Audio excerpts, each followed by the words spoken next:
Au premier coup d'œil, une roue d'une voiture de course ne semble pas très différente d'une roue standard. Mais si on y regarde de plus près, on remarque des différences subtiles au niveau des angles et des contours.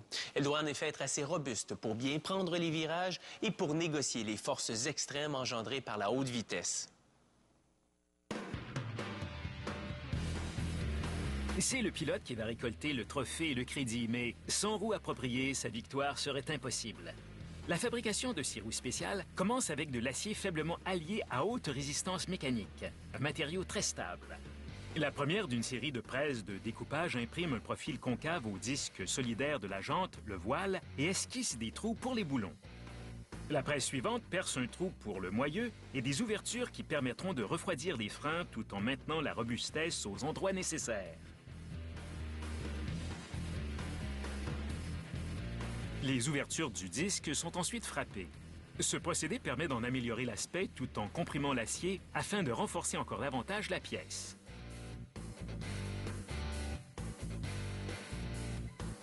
La prochaine presse est cruciale. Elle force le disque dans un moule à forme assiette et lui donne des dimensions déterminées afin de pouvoir accueillir les freins. Les angles précis renforcent également la pièce. Après beaucoup d'usinage, le voile de cette roue de voiture de course a finalement pris forme.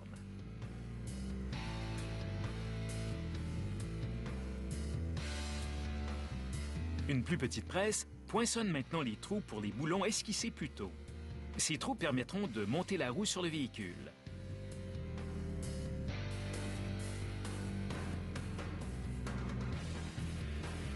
Le voile est maintenant fixé à un dispositif rotatif pour qu'une série d'outils les barbe. La pièce est complétée.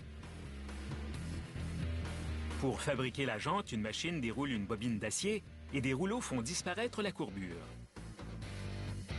Un bras mécanique maintient l'acier aplati lâche, tandis qu'un cisailleur le coupe en longueur et estampe les renseignements sur le produit d'un seul coup.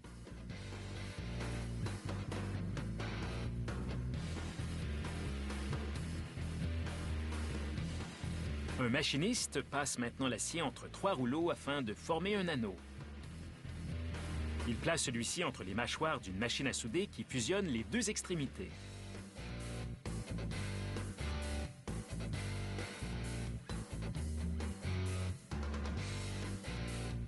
Il glisse ensuite l'anneau dans une autre machine qui enlève les résidus du soudage. Comme le matériau est encore chaud, les résidus peuvent être enlevés facilement. Le cercle est maintenant soumis à une intense pression. Cette machine le force contre des matrices aux deux extrémités afin de façonner des bordures, des joues de jante. Ce dispositif transfère la jante à une série de rouleaux qui façonnent son rebord interne, le repos de talon, où s'appuiera le talon du pneu.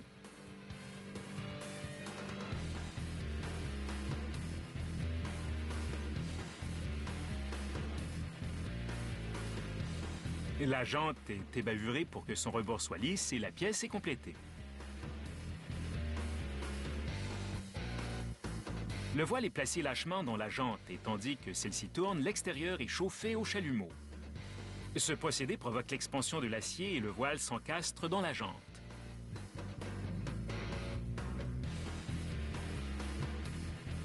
Lorsque celle-ci refroidit, elle se contracte et se resserre contre le voile. Les deux pièces sont maintenant emboîtées. Une soudure fixe le tout de façon permanente.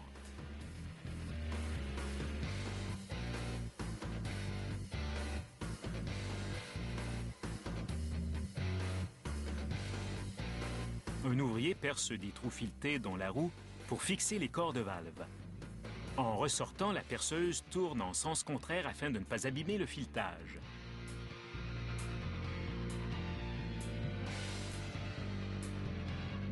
Après une couche de peinture, les ouvriers appliquent un enduit frein pour filet au corps de valve et les vissent dans les trous.